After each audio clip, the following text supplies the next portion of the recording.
እፎይን ሲጠብቁም በሳውዲ አረቢያ ክርስቶስ ተሰበከ። ተወልጄ ያደኩት ሳውዲ አረቢያ ውስጥ በሙስሊም ቤተሰብ ሲሆን በየትኛውም ቤተ መቅደስ የማይጠፋው ስዕል አድኖ በእኛ ቤተክርስቲያን አይተኮነ የትኛውም ቤተ መቅደስ ውስጥ የግድ መግባት ያለበት ስላል አይደል? የትኛውም ቤተክርስቲያን ሲገባ ልክ መጋረጃው ሲገለጥ መጀመሪያ የምታየው ስዕል ምስለ ፍቅር ወልዳ እመቤታችን ቅድስት ድንግል ማርያም ከተወዳጅ ልጇ ጋር እግዚአብሔር ሀብት ያልሰጠው ሰው የለም። እግዚአብሔር ሀብት ያልሰጠው ሰው የለም። መጋቢ አዲስ እሸቱ አለማየሁ አስደናቂውን መልእክት አስተላልፈው የምታገቧቸው ሴቶች በውስጣቸውና በውጫቸው ቆንጆ ቢሆኑና ከሁለቱ አንዱን ብቻ ምረጡ ብትባሉ የውጭን ትመርጣላችሁ የውስጡ የዘማሪ አብስራ ድንቅ መልእክት። ስለዚህ በተቻለን አቅም አገልግሎታችንን ክርስቶስን የሚሸት ይሁን። የተወዳችሁ ቤተሰቦቻችን እንዴት አላችሁ? እንዴት ቆያችሁ? እንዴት ሰነበታችሁ? ሰላም እግዚአብሔር ባላችሁበት ቦታ ሁሉ ይብዛ። መረጃው ለመላው ዓለም እንዲዳረስ ሁላችሁም ላይክ እና ሼር በማድረግ ትብብራችሁን አጋርነታችሁን በማሳየት እንድትጀምሩ በፍጹም ትህትና እየጠየቅን በቀጥታ ወደ መረጃችን አምራለን።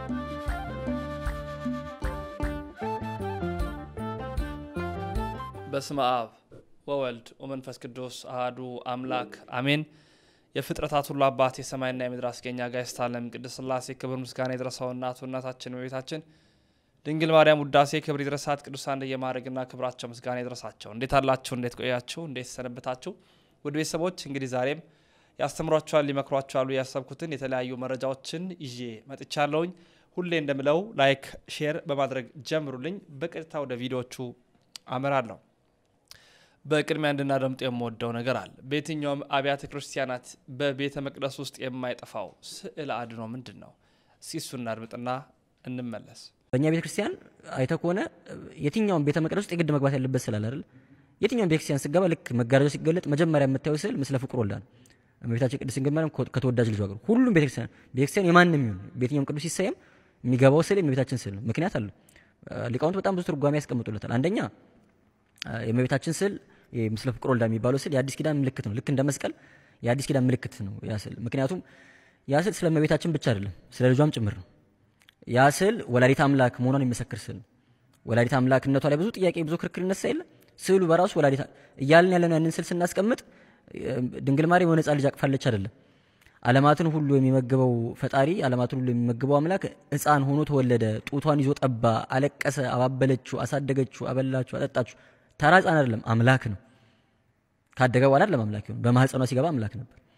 ያንን የሚሰብክ ስዕል ነው።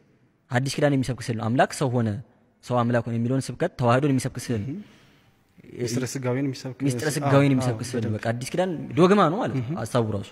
ያንን የሚሰብክ ስዕል ስለሆነ የአዲስ ኪዳን ምልክት ተደርጎ ይቀመጣል። በየትኛውም በቤተ መቅደስ ውስጥ የማይጠፋው አንድ ስዕል አድኖ አለ። እሱም ምስለ ፍቅር ወልዳ ነው። እመቤታችን ልጇ ወዳጇን ታቅፋ ያለችበት ስዕል አድኖ በየትኛውም ቤተ መቅደስ በመስዋዕቱ ፊት የሚቀመጠው የሚደረገው ስዕል አድኖ ነው በሚል ነው ወንድማችን ያስተማረው። ደስ ያሰኛል በእውነት። በጣም ከሰሞኑ በዝማሬ በጣም የወደርን የመጣ ነው አንድ ወጣት አለ ዘማሪ አብስራ። በዘፈኑ ዓለም የነበረ በተለያዩ ቦታዎች ላይ የነበረ ኋላ ጠፍቶ ከተመለሰ በኋላ ደግሞ በርካቶችን ወደ እናት ቤተክርስቲያን እንዲመለሱ እየበረታ ያለ በዝማሬ ያገለግል የሚገኝ ወንድማችን አለ። እስኪ እሱን ላስደምጣችሁ። ስለዚህ በተቻለን አቅም አገልግሎታችንን ክርስቶስን የሚሸት ይሁን። መልካም መዓዛ አገልግሎታችን መልካም መዓዛ መሆን አለበት፣ ሰዎችን የሚስብ። ህብረታችንም ደግሞ መልካም መሆን አለበት። አንዳንዴ በስመ እግዚአብሔርም ተሰብስቦ ስንት ክፋት የሚሰራ ሰው አለ በዚህ ሰዓት። ስለዚህ የኛ ህብረት ክርስቶስን ወደ መምሰልና ወደ ክርስቶስ ወደ ማደግ ነው። ቅዱስ ጳውሎስ ሲናገር ምን ይላል? በነገር እውነትና ፍቅርን ሁሉ እየያዝን በነገር ሁሉ ራስ ወደሚሆን ወደ ክርስቶስ እንደግ ይላል። አያችሁ የኛ ህብረት ነገር ወደ ክርስቶስ ለማደግ ነው። እሱን ወደ መምሰል እውነትና ፍቅርን እየያዝን ወደ ክርስቶስ መንገድ ለመሄድ በጣም የወደድኳት ክፍል ስለሆነች ነው። እውነትና መንገድ የሆነው ክርስቶስን ይዘን ወደ ክርስቶስ እንደግ፣ ራስ ወደ ሆነው ወደ ሁሉ ጌታ ወደ ሁሉ ፈጣሪ ወደ ክርስቶስ እንደግ።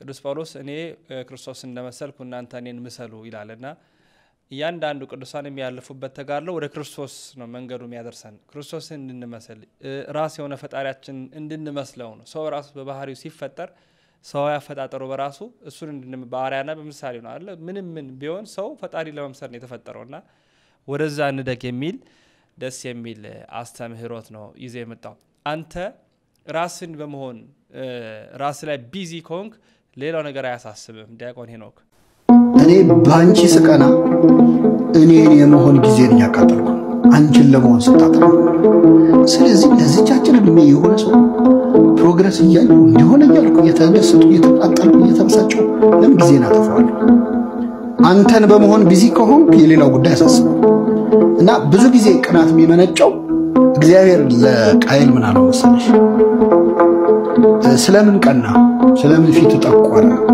አለውና ምን አለው መሰለሽ መልካም ብታድርግ ፊት ያበራ ነበር ምን ማለት ነው አንተ መልካም ከሰራ የሱ ሰክሰስ አያበሳጭ የአቤል መስዋዕት አያበሳጭ ነበር አዎ ይሄ ጀነራሊ ለሁላችን ነው የተነገረው ቃይሎች ባቤሎችም ስለበዛ ነው ለሁላችን ይሆናል ደስ የሚያሰኝ መልእክት ነው የዲያቆን ሄኖክ ኃይሌ በእውነት ሙሉን እንግዲህ ገብታችሁ እንድትከታተሉ ከወዲው እጋብዛችኋለሁ እግዚአብሔር ሀብት ያልሰጠው ሰው አለ ርዕሰ ሊቃውንት አባታችን አባ ገብረ ኪዳን እግዚአብሔር ሀብት ያልሰጠው ሰው የለም እስኪ በሉ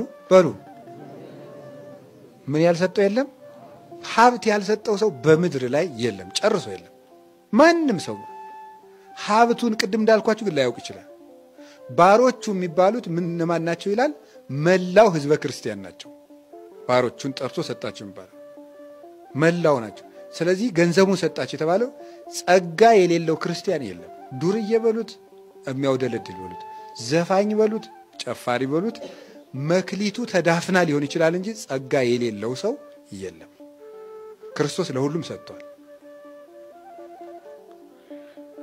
ከዚያ በኋላ ወዴት አደ ወደ ሩቅ አገር ሄደ ያ ሩቅ አገር የት መሰላችሁ ወደ ሰማይ ማረጉ እርገቱ ነው ሩቅ አገር የተባለ ከብዙ ዘመን በኋላ የሚለው ደግሞ ሰው እስኪያፈራ ክርስቶስ የሚታገስ መሆኑን ያጠይቃል ከብዙ ዘመን በኋላ የነዚህ ባሮች ጌታ ሊተሳሰባቸው መጣ ይላል ይሄ ማለት ጌታችን ኢየሱስ ክርስቶስ እስከምናፈራ ዘመን ይሰጠናል ይታገሰናል አምና ባናፈራ ዘንድሮ ባናፈራ ከርሞ ዘመን ያፈራል እነዚያን ቀኖች ግን የሚጨምራቸው ግን እንድንሻሻል ነው እንጂ እንድንጠፋ አይደለም ሳይሰጥም አይወቅስም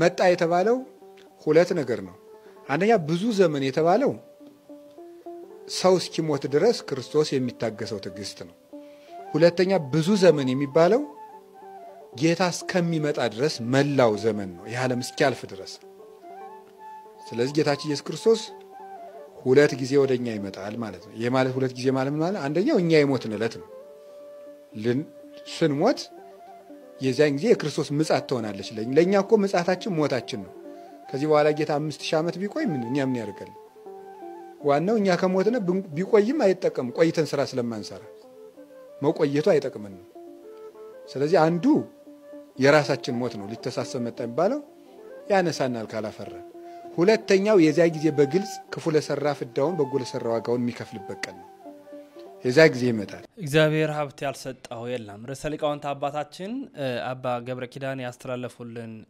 መልእክት ነው ወደ ቀጣይና አምራስቲ መጋቢ ሐዲስ እሸቱ አለማየሁ አምላክ ወላዲተ አምላክ ድንግል ማርያምን የጠሩበት ያወደሱበት መንገድ በጣም ይወደድኩት ስለሆነ እንድናደምጠው በዚህ አጋጣሚ ላይክ ያደረጋችሁ መረጃውን ሼር አድርጉ በስፋት የምንሰራው ኦርቶዶክሳዊ የሆኑ ሐሳቦች ላይ ኦርቶዶክሳዊ የሆኑ አስተምህሮቶች ላይ ነው በርካቶቻችሁም እንደምትወዱት አውቃለሁ የመምህራኖችን የአባቶቻችን መልእክቶችን እንደምትሹም አውቃለሁ ለዛም ነው ሐሳብ አስተያየቶቻችሁን መመለከተው እናም እናንተም የምትፈልጉትን በዚህ በያሮስ ሚዲያ ላይ ቢስተካከለ የምትሉትን እንዲህ ቢጨመር ብትሉትን ሐሳብ ያስቀምጣችሁ ከኛ ጋር እስከ 100,000 አልፈንም ከዛ በላይ እንድንሄድ ትብብራችሁን ይሻለኝ ወደ አባታችን ወደ መጋቢ ሐዲስ እሸቱ አለማየሁ እናምራ የምታገቧቸው ሴቶች በውስጣቸውና በውጫቸው ቆንጆ ቢሆኑና ከሁለቱ አንዱን ብቻ ምረጡ ብትባሉ የውጩን ትመርጣላችሁ የውስጡ ወንዶቹ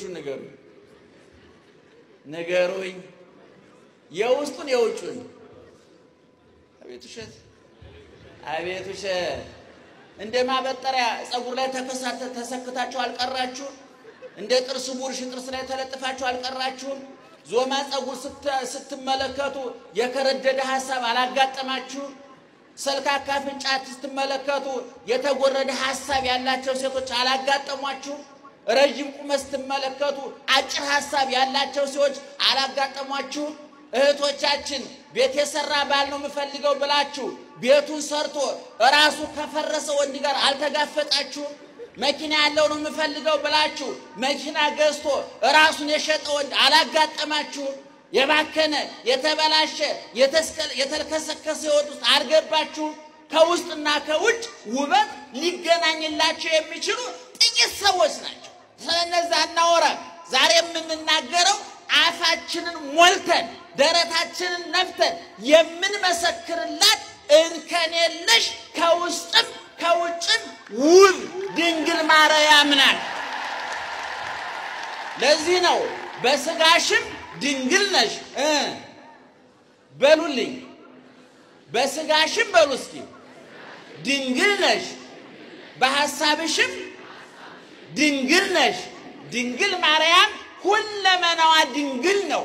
አይኗ ድንግል ነው፣ ጸጉሯ ድንግል ነው፣ እጇ ድንግል ነው፣ እግሯ ድንግል ነው፣ ልቧ ድንግል ነው። ምን ድንግል ያልሆነ ቦታ አላት? እንዳውም አባ ጊዮርጊስ ዘጋስጫ ይሄንን ሲያመሰጥር ሔዋን የሁለመናዋን ድንግልና ታነበር አለ። የበለሱን ፍሬ ስታይ የአይኗ ድንግልና ጠፋ። የበለሱን ፍሬ ስትቆርጥ የእጇ ድንግልና ጠፋ። ወደ በለሱ ስትገሰግስ የእግሯ ድንግልና ጠፋ። ሰይጣንን ስታመሰግን የምላሷ ድንግልና ጠፋ። የሰይጣን ንግግር ስትሰማ የጆሮዋ ድንግልና ጠፋ። ስትመኝ የልቧ ድንግልና ጠፋ። ድንግል ማርያም ግን አይኗ ድንግል ነው፣ ቅዱስ ገብርኤልን ያየው። ጆሮዋ ድንግል ነው፣ ቅዱስ ገብርኤልን የሰማው። እጇ ድንግል ነው፣ መለኮትን ያቀፈው። እግሯ ድንግል ነው፣ ወደ ቤተ መቅደስ ነው የገሰገሰው። ልቧ ድንግል ነው፣ ሌላ ሐሳብ የላትም። ሙሰ ተዓቅብ ዘንተ ኩሎ ነገረ ወተወድወ ውስተ ልባ። እመቤታችን ይሄን ሁሉ እየሰማች በልቧ ተጠብቀው ነበር አለ። አይኗ ልጅ ሲያበራ፣ አይኗ ጉር ሲያበራ፣ አይኗ ልጇ ድዊ ሲፈውስ፣ ልጇ እንጀራ ሲያበረክት፣ ያን ሁሉ ተአምራት ሲያደርግ ለፍላፊ ቀባጣሪ እናት አይደለችም። በዝምታ ትመለከት ነበረ። እግዚአብሔርን ይዛ ሲርባት እግዚአብሔርን አዝላ የሕይወት እንጀራ ክርስቶስን አዝላ ርቧታል። የሕይወት ውሃ ክርስቶስን ተሸክማ ጠምቷታል። የሕይወት ልብስ ክርስቶስን ተሸክማ በርዷታል። ተንከራታለች፣ ተጠምታለች፣ ተርባለች። ቀራንዮ አደባባይ ላይ በዓይኖቿ የልጇን ችንካር፣ ቁስል፣ ግርፋት አይታለች። አንድም ቀን አማራ አጉረምርማ አታውቅም። አንደበቷ የምስጋና ነው። ታብዮ ነፍሴ ለእግዚአብሔር፣ ታብዮ ነፍሴ ለእግዚአብሔር ወትትሐሰይ መንፈሴ በአምላኬ ወመድኃኔ። ነፍሴ ሰውነቴ እግዚአብሔርን ታከብረዋለች፣ መንፈሴም በአምላኬና በመድኃኒቴ ሐሴት ታደርጋለች አለች። ለዚህ ነው ኦርቶዶክሳዊት ተዋሕዶ ቤተክርስቲያን ለድንግል ማርያም በስሟ ጽላት ቀርጻ ቤተክርስቲያን አንጻ ተአምሯን መስከራ ንጽህናዋን፣ ድንግልናዋን፣ ታማኝነቷን፣ ታዛዥነቷን፣ እሽባይነቷን ለመረጣት እግዚአብሔር ለተመረጠችበት ዓላማ ራሷን አሳልፋ ሰጥታ 63-64 ዓመት በምድር ላይ ስትኖር የባከነ ጊዜ ምዕመናን እኛ ጻድቃን ቅዱሳን የምንላቸው 3 ነገር ያላባከኑ ናቸው። እየሰማችሁ ስንት ነገር አልኳችሁ? እስቲ ጮክ በሉ። 3 ነገር ያላባከኑ። አንደኛ ጊዜያቸውን ያላባከኑ፣ ሁለተኛ ገንዘባቸውን ያላባከኑ፣ ሶስተኛ አካላቸውን ያላባከኑ። ቅዱሳን ብለን ጽላት ቀርጸን ቤተክርስቲያን አንጸን ገል ድርሳን ስንክሳር ጽፈን በውዳሴ በቅዳሴ በማህሌት በሰዓታት የምናነሳሳቸው ሁሉ ገንዘብ ያልባከነባቸው፣ ጊዜ ያልባከነባቸው፣ አካል ያልባከነባቸው ናቸው። ዛሬ ብዙ ሀብታለን የሚሉ ሰዎች ለአዝማሪ ለዘዋሪ በየመጠጡ ቤት ገንዘባቸውን ይበትናሉ፣ ጫቱን ይቅሙታል። እነሱም ይቃማሉ፣ እነሱም ይቅማሉ። አስቃሚው መኪና ይቀይራል፣ እነሱ ጥርስ ለመቀየር ይንከራተታሉ። ሲጋራ የሚያጨሱ ሰዎች፣ ሲጋራ የሚሸጠው ሰውዬ መኪና ሊቀይር ይነጋገራል እነሱ ሳምባ ሊቀይሩ ይንገላታሉ የሚጠጡ ሰዎች ጉበታቸው ፈርሶ በየሐኪም ቤቱ ይንከራተታሉ ግሮሰሪ መጠጥ የሚሸጠው ሰውዬ ትልቅ ቡና ቤት ለመክፈት ከመንግስት ጋር እየተነጋገረ ሊሆን ይችላል ለመጋቢ ሐዲስ እሸቱ ዓለማየሁ እግዚአብሔር አምላክ ቃለ ሕይወትን ያሰማልን እንግዲህ መጋቢ ሐዲስ ድንግል ማርያምን ሲጠሯት አንደበታቸው ይጣፍጣል እንዴት አያችሁ አገላጻቸውን ቃለ ሕይወትን ያሰማልን ለመምህራችን ለአባታችን በሉልኝ እንግዲህ የቤተ ክርስቲያን ሊቃውንቶች እጅግ በርካታ ናቸውና እኚህም አባት እንዲህ ይሉናል እንካተላቸው ልብ በሉ እንግዲህ ሁለት ነገሮችን እናነጻጸር ወልደ አብ ኢየሱስ ክርስቶስ አለ ቅድመ ዓለም ሳይፈጠር ዘመን ሳይቆጠር ከአብ በባህሪ ተወለደ አንድ ነገር የሰማችሁ ነው ቅድመ ዓለም ዘመን ሳይቆጠር ዓለም ሳይፈጠር ወልድ ከማን ተወለደ አልኳችሁ ነገሩኛ ከማን ተወለደ ከአብ ተወለደ በምን በስጋ ነገሩኝ በስጋ ነው በባህሪ በመንፈስ ተወለደ ከአብ በመንፈስ ተወለደ ማን ወልድ ልብ በሉ በመንፈስ የተወለደበትን ምስጢር ማወቅ የሚቻለው ፍጥረት የለም ማንንም በማያውቀው ስውር በሆነ ግብሩ ተወላዲ ነው ስለዚህ መወለድ ግብሩ የሆነ ወልድ ከአብ በመንፈስ ተወለደ ከማይታይ አብ የተወለደ የማይታይ ወልድ ከማይሞት አብ የተወለደ የማይሞት ወልድ በመልአት ካለ አብ የተወለደ በመልአት ያለ ወልድ ኑሮ የሰው ልጅ ያድን ዘንድ ከድንግል በምን ተወለደ ከድንግል በምን ተወለደ በስጋ ከአብ በምን ተወለደ በመንፈስ ልብ በሉ ከአብ በመንፈስ ከመቤታችን በስጋ ክርስቶስ ተወለደ ሁለት ባህሪ ብለን እናምናለን ቅድመ ዓለም ያለ እናት ከአባቱ ከአብ ድህረ ዓለም ከእናቱ ከድንግል ማርያም ያለ አባት ብለን እናምናለንና ይሄ ክልኤ ልደታት ወይም ሁለቱ የክርስቶስ ልደታት በቤተ ክርስቲያን በደንብ ይነገራል ሰፋ ያለውን እንድናነሳ የምወደውን የመጨረሻውን ክፍል እንከታተል እነሱ እፎይን ሲያሳድዱ ክርስቶስ ግን በሳውዲ የሰራ ያለው አስደናቂው ስራ የሳውዲ በር እየተንኳኳ ነው እንግዲህ እናስተዋሳለን ጌታችንና አምላካችን መድኃኒታችን ኢየሱስ ክርስቶስን በጋድ የምትሰብክ ቤተ ክርስቲያን ናት በመላው ዓለም ተባስታለች እንግዲህ የእፎይን ጉዳይ እንደምናስተዋሰው ነው በርካቶች እፎይ ላይ ብዙ ጣታቸውን ይሰነዝራሉ ብዙዎቻውንም ድረስ እንዲያዝ እንዲታሰር ይፈልጋል ግን እነሱ እፎይ ላይ ትኩረት ሲያደርጉ ክርስቶስ ደግሞ በሳውዲ አረቢያ ሌላ ተአምር እየሰራ ነው እንካተል በጣም የወደድኩት ቪዲዮ ነው ወደ 10 ደቂቃ እንካተል ተወልጄ ያደኩት ሳውዲ አረቢያ ውስጥ በሙስሊም ቤተሰብ ሲሆን እንግሊዝኛና አረብኛ እናገራለሁ 3 እህቶችና 2 ወንድሞች አሉኝ የእናቴ ቤተሰቦች በጣም ጥብቅ ሙስሊሞች ናቸው አባቴ ግን በህይወት አልነበረም በሳውዲ ያለው የትምህርት ስርዓት ለሴቶች በጣም መጥፎ ነበር ወንዶች የተሻሉ አስተማሪዎችና የተሻሉ ትምህርት ቤቶች አሏቸው በሳውዲ ውስጥ ሴቶች የሚያጋጥሟቸውን ግልጽ ፈተናዎችና ጠባብ አመለካከቶች ወደ ኋላ በመተው ከፍተኛ የትምህርት ነጥብ ስላመጣው የሳውዲ መንግስት ስኮላርሺፕ ፕሮግራም አካል በማዘጋጀት ወደ አሜሪካ ለመምጣት እድሉን አገኘሁኝ ከሳውዲ መውጣት ለእኔ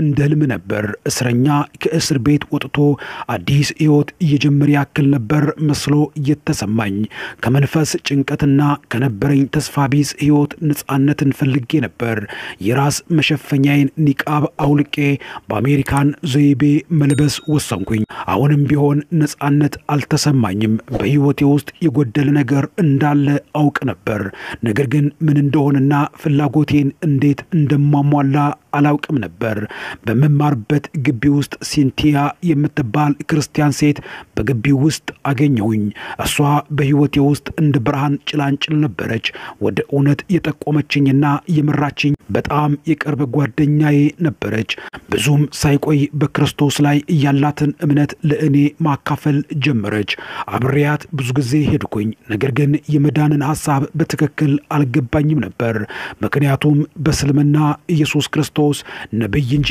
እግዚአብሔር አምላክ አይደለም ብዬ አመን ስለነበር ነው። በ2011 በአስተዳደርና የመረጃ ስርዓቶች በአሜሪካ እንደተመረኩኝ ስራ መፈለግ ጀመርኩ። በአሜሪካ ውስጥ ያለውን ነጻነት ከቀመስኩ በኋላ ወደ ሳውዲ የቀድሞ ህይወቴ መመለስ በፍጹም አልፈልግም ነበር።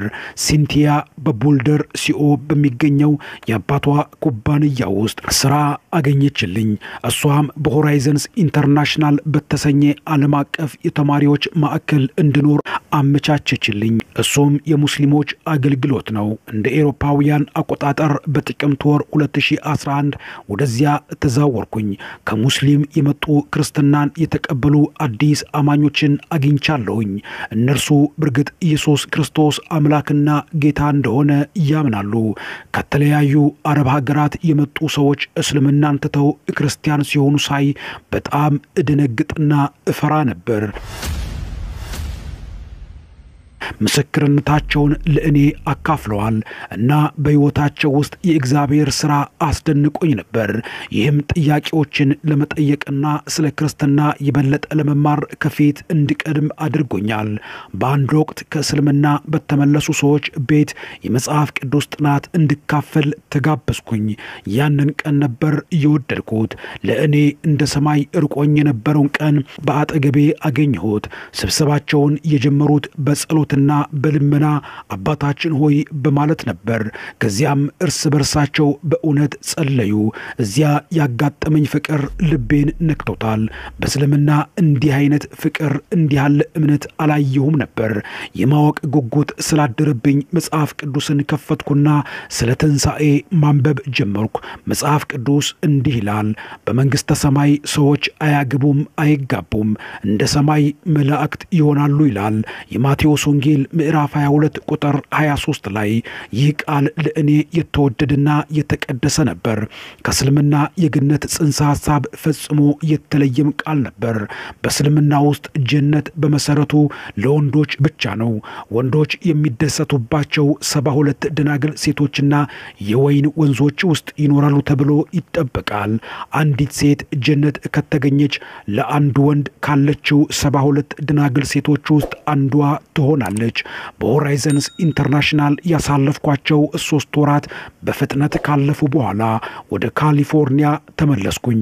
ከነዚያ ክርስቲያኖች ጋር ጊዜን እንዴት እንደማሳልፍ እናፍቅና በጉጉት እጠብቅ ነበር። በጣም ጥሩ ሰዎች ነበሩ፣ ግን ሰውን እንደሚያመልኩ ኢየሱስ ክርስቶስን አምላክ በማለታቸው ደግሞ እጅግ በጣም ውስጤ ሊቀበለው ያልቻለ ጉዳይ ነበር። ያካፈሉኝ ነገር ሁሉ ወደ አእምሮዬ ይመለስ ጀመር። እስልምና ላይ ያለኝን እምነት መጠራጠር ጀመርኩ። ሰዎች እስልምናን ትተው በህልም በራእይና መጽሐፍ ቅዱስን በማንበብ ክርስቲያን መሆናቸውን የሚያሳዩ ብዙ ምስክርነቶችን ተመለከትኩኝ። ለራሴ እያሰብኩ ነበር፣ ይህ አምላክ በእውነት ሕያው ነው። የማመልከው አምላክ ሩቅ ነው ግን አናግሮኝ አያውቅም። አላህ ይባላል፣ ግን ስለ እሱ ያለኝ በልጅነት መንፈስ ሳይሆን እኔ ባሪያ እሱ በልዕልና ያለ ጌታ እንደሆነ ነበር የማምነው የማስበው። እስልምናን ትቼ አንድና አንድ አምላክ የሆነውን አምላክ መፈለግ ጀመርኩኝ። ባዶና ዓላማ የለሽነት ተሰማኝ። ክርስቲያኖች ኢየሱስ ክርስቶስ ይወደናል፣ እሱ ስለ ኃጢአታችን ሞቷል እያሉ ይሰብኩና ያስተምሩኝ ነበር። ምን ማለት እንደሆነ አላውቅም ነበር እና ለምን ይወደኛል? ለምንስ ያፈቅረኛል? ለምንስ ደግሞ ስለኔ ኃጢአት እሱ ይሞታል? ስለዚህ የሚወደኝ ኢየሱስን የበለጠ ለማወቅና ስለ እሱም ለማጥናት ወሰንኩኝ። በየሳምንቱ ወደ አረብኛና እንግሊዝኛ አገልግሎት ወደሚሰጡ አብያተ ክርስቲያናት መሄድ ጀመርኩኝ። ኢየሱስ ማን እንደሆነና ስለ ራሱ የተናገረውን ለማየት መጽሐፍ ቅዱስን ማንበብ ጀመርኩ። እዚያም ኢየሱስ ክርስቶስ እንደ እኔ ሰው ነው፣ አምላክ አይደለም ወደሚል መደምደሚያ ነበር እየደረስኩት። ይሁን እንጂ ብዙም ሳይቆይ ከእስልምና እንደወጣው ስለ ክርስትና የበለጠ ለማወቅ መጽሐፍ ቅዱስን እያነበብኩ እንደሆነ ለጓደኛዬ ሲንቲያ ደወልኩላት። ከጓደኞቿ አንዱን አስተዋወቀችኝና ስለ መጽሐፍ ቅዱስ ጠየቁት። ለምን ኢየሱስ ክርስቶስን ታመልካላችሁ? ኢየሱስ ክርስቶስንስ አምላክ ለምንድነው የምትሉት? በማለት ጠየቁት። ኢየሱስ ልክ እንደ አንተና እንደ እኔ ሰው ነው። እሱ ነብይ ብቻ እንደሆነ ከነገርከኝ አሁን ክርስቲያን እሆናለሁ። ምክንያቱም የኢየሱስ ክርስቶስ ትምህርት ስለወደድኩት ነው አልኩት።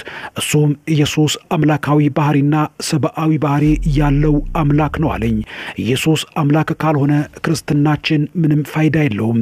ማንም ሊያድነን ከመከራም ሊያወጣን አይችልም። ሁላችንም ኃጢአተኞች ነን። እናም አዳኝ ፈዋሽ መድኃኒት እንፈልጋለን።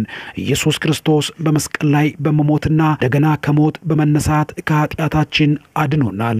ኃጢአት በአንድ ሰው በአዳም በኩል ወደ ዓለም ገባ። ኃጢአት ወደ ሞት ይመራል። እናም ሞት በሰው ሁሉ ላይ ደረሰ። ሁሉም ኃጢአትን ሰርተዋልና ፍጹምና ቅዱስ አምላክ ክብሩም እያለ ማብራራቱን ሲቀጥል እንዲህ አልኩት፣ እሺ እግዚአብሔር ሊያድንህ ከፈለገ እኛንም እንደዚያው ያድነናል። ለምንድነው እግዚአብሔር ሕፃን የሆነው? ከዚያም ሰዎች እግዚአብሔርን በመስቀል ላይ ገድለዋል። ይህ ለእኔ ምንም ትርጉም የለው፣ ልቀበለውና ላምነው የማልችለው ጉዳይ ነው አልኩት። ከዚያም እሱ አንድ ምሳሌ ሰጠኝ። እንዲህ አለ፣ አንድ በጣም አስፈላጊ ወደሆነ ስብሰባ ለመሄድ አስበሽ ልጅሽ ጉድጓድ ውስጥ ሲወድቅ አየሽ። እሱን ልትረጁ ትፈልጊያለሽ አለኝ። እኔም በእርግጥ አዎ ብዬ መለስኩለት። ለምን ሲል ጠየቀኝ። ልጄን ስለምወደው ነው አልኩት። ቸኩለሻልና ሌላ ሰው እንዲረዳውና ረዳት ጠርተሽ ትሄጃለሽ አለኝ። አይ እኔ ራሴ እሄዳለሁ አልኩት። ኢየሱስ ክርስቶስ እያደረገው ይህንን ነው አለኝ።